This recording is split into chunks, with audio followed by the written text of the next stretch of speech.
Não somos conhecidos por obras, não somos conhecidos por curar ou por orar. Foi Jesus que olhou para os seus discípulos e disse: não vos alegrais porque os demônios vos submetem, mas antes alegrai-vos porque o vosso nome está escrito no livro dos céus, está escrito no livro da vida. Nós temos que ter a marca de Jesus dentro de nós, para quando olhar para nós, saber que nós servimos a um Deus Todo-Poderoso. E Jesus olha para ele e diz: bem-aventurado és tu, Pedro, porque não foi a carne que te revelou, mas sim Deus que está no céu, meu Pai que te revelou que eu sou o filho dele. E Jesus continua falando com Pedro. Eu imagino Pedro estufando o peito, achando: agora eu sou o cara, agora eu sou o cara. E Jesus ainda incrementando, olhando para Pedro e dizendo: Pedro, e sobre esta pedra eu edificarei a minha igreja. É a pedra que Jesus estava falando, era o próprio Jesus, porque Pedro disse: Jesus, tu és o Cristo, Filho de Deus. E Jesus olha para ele e diz: então tá, Pedro, se tu acredita nisto, então sobre essa pedra eu edificarei a minha igreja. Sabe que Pedro estava entendendo naquele momento que a igreja ela só poderia crescer se o fundamento dela fosse Jesus. Uma igreja não cresce se o fundamento não for Jesus, se a pedra não for Jesus, se Jesus não for o alicerce, a igreja não cresce, a igreja não marcha, a igreja não anda. E Jesus olha para Pedro e diz: Pedro, sobre essa pedra edificarei a minha igreja, e as portas do inferno não prevalecerão contra ela. Sabe que Pedro estava entendendo que se Jesus estivesse no centro, Satanás não iria derrubar eles.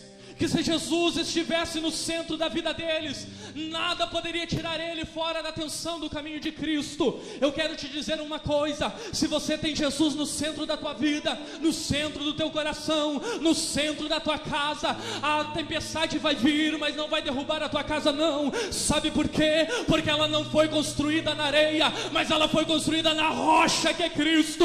E casa construída na rocha, ela balança mas não cai. Ela é como a palmeira enverga, parece que vai cair, mas não vai não. Daqui a pouco a tempestade passa, ela se coloca de pé. Assim será você, diz o Senhor. Se você tiver Jesus como fundamento da tua casa, da tua vida, pode vir Satanás, 1000 cairão ao teu lado, 10.000 à tua direita, mas tu não serás atingido, diz o Senhor. Pedro, sobre essa pedra edificarei a minha igreja, as portas do inferno não prevalecerão. E Pedro, entendendo aquilo que Jesus estava falando, Jesus diz mais: e eu te darei as chaves do reino dos céus. Eu te darei, Pedro, as chaves do reino dos céus. E tudo que tu ligar aqui será ligado nos céus, e tudo que você desligar aqui também será desligado nos céus. Jesus estava dizendo para Pedro: Pedro, ensina a verdade, fala a verdade para a minha igreja. Diz para a minha igreja o que é certo e o que é errado. O que é certo será ligado nos céus, o que é errado será desligado dos céus. Era isso que Jesus estava falando para Pedro. Aleluia. E passado este período, passado esta passagem, um pouquinho mais adiante, eles ainda conversando, Pedro com o peito estufado, Jesus dá um jeito de acalmar ele. Porque Jesus não deixa ninguém estufar o peito não, ninguém dá de nariz empinado não. Aí Pedro faceiro, Pedro feliz. Aí Jesus pega, continua conversando com Pedro, continua falando com Pedro. É tudo isso que eu vou fazer, Pedro. É tudo isso que vai acontecer aqui na terra, Pedro. Você vai falar, você vai anunciar, Pedro. Você vai dizer, Pedro. Você vai ter todo o poder, você vai ter toda a autoridade, sim, Pedro.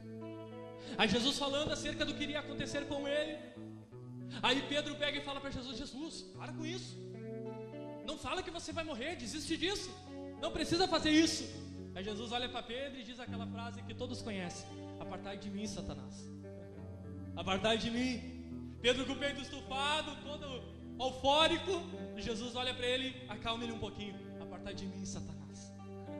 Tem que cumprir a promessa, tem que cumprir o que está escrito. A palavra não pode passar em branco. Depois de passado todo aquele período, chega o momento ao qual nós lemos aqui. Chega o momento ao qual nós acabamos de falar aqui, onde Pedro nega Jesus por 3 vezes.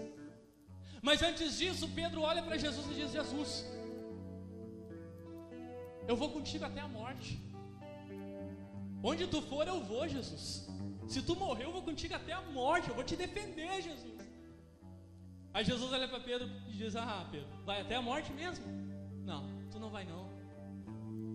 Na primeira oportunidade, antes de o galo cantar, você vai me negar 3 vezes. Não, Jesus, eu não. Vai, Pedro, você vai me negar 3 vezes. Aí chega um momento em que Jesus é preso. Chega um momento em que os soldados chegam lá para prender Jesus. Judas dá aquele beijo da traição. E os soldados chegam para prender Jesus e Pedro, o Pedrão, como é bendito, dá a mão na espada. Tinha uma espada. Dá a mão numa espada, você já está entendendo a mensagem. Dá a mão numa espada e corta a orelha do soldado Malco. Arranca fora. Dissipa a orelha dele. Aí Jesus dizendo: Pedro, coloca essa espada na bainha de volta. Coloca, porque não é isso que tem que acontecer. Jesus pega a orelha do soldado, coloca no lugar de volta e restaura a orelha dele. E diz: pode me prender. Você é Jesus? Ele diz: sim, sou eu, pode me prender. E levaram Jesus preso. E levaram até Anás, que era sogro de Caifás, que era o sumo sacerdote daquele ano. E levaram Jesus até lá, só que Pedro vai escondido atrás de Jesus. E mais um discípulo, a qual a Bíblia não revela quem é. E chegando lá, aquele discípulo que estava junto com Pedro entra com Jesus dentro da casa do sumo sacerdote. Só que Pedro fica do lado de fora, a qual nós lemos aqui. Então, prendendo, levaram e o meteram em casa do sumo sacerdote. E Pedro seguia de longe. E havendo-se acendido fogo no meio do pátio, estando todos sentados, assentou-se Pedro entre eles. E Pedro estava lá, do lado de fora, ouvindo Jesus lá dentro, sendo interrogado. Por que ele estava sendo preso? Por que ele estava algemado? Por que ele estava amarrado? E de repente vem um dos porteiros da casa de Anás e chega até Pedro e diz: tu és um dos discípulos dele, tu és quem estava com ele. E Pedro diz: não, você está me confundindo, não sou não. Não sou seguidor dele não. Tudo bem, passou a primeira. Chegou o segundo homem: tu és aquele que estava com Jesus, eu me lembro de ti, eu sei que tu és. E Pedro dizendo: não sou eu não, está me confundindo, não sou. Segunda vez. Aí chega, se não me falha a memória, um parente do soldado Malco. Ele era irmão, se não me falha a memória, do soldado Malco. Se eu estiver errado, se alguém souber, me lembre. E chega e olha para Pedro: Pedro, tu és aquele que estava com Jesus? Sim, eu me lembro de você, eu vi. Tu és sim. Ele disse: não sou eu, não sou. E quando ele nega, o galo canta. E ele se lembra daquilo que Jesus disse. Eu li uma passagem aqui, uma palavra aqui, e eu não queria falar, mas Jesus, o Espírito Santo me toca a dizer. Porque às vezes negamos Jesus por tantas coisas, por tantas outras coisas, e esquecemos do que Jesus fez por nós. E eu li uma palavra aqui que me doeu quando eu li a parte da tarde.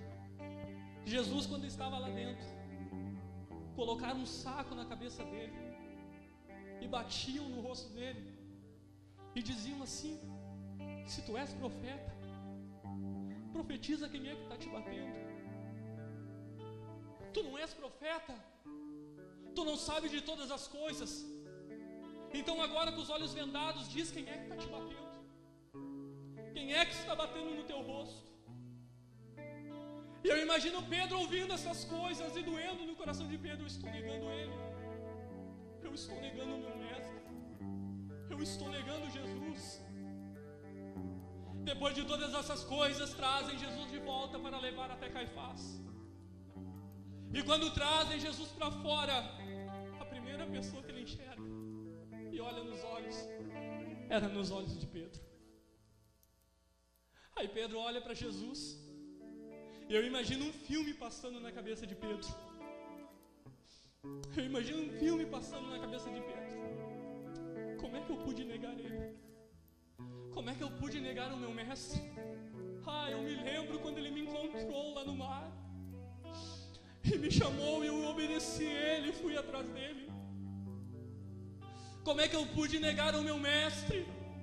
Eu me lembro que ele entrou dentro da minha casa e curou a minha sogra. Como é que eu pude negar o meu mestre? Se ele colocou fé suficiente dentro do meu coração para me caminhar sobre as águas para ter com ele. Como é que eu pude negar ao meu mestre se ele olhou para mim e disse que me daria a chave do reino dos céus? Como é que eu pude negar ao meu mestre se ele olhou dentro dos meus olhos e falou para mim que ele edificaria a sua igreja e eu seria um pastor de ovelhas?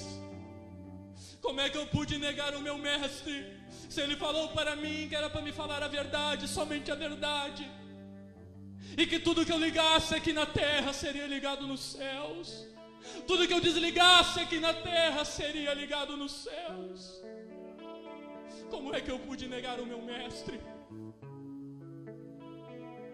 E quantas vezes você passa isso na sua caminhada, na sua trajetória, na sua vida?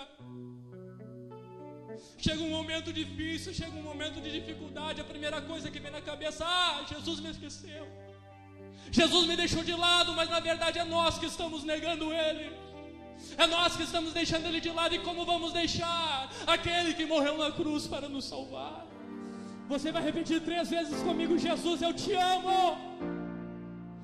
Mas você vai gritar para todo mundo ouvir que você ama Jesus.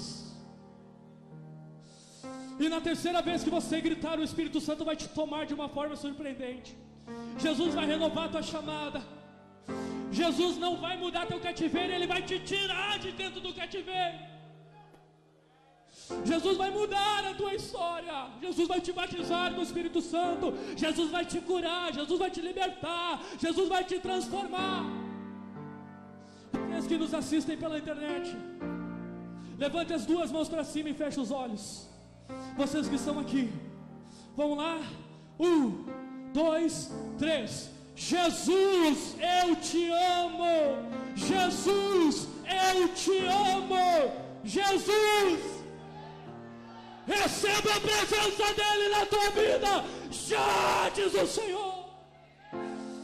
Renova Jesus, renova Jesus, renova Jesus, renova, renova, renova. Receba, receba, receba, receba o toque dEle, receba o toque dEle, receba o toque dEle, receba o toque dEle, receba o toque dEle sobre a tua vida.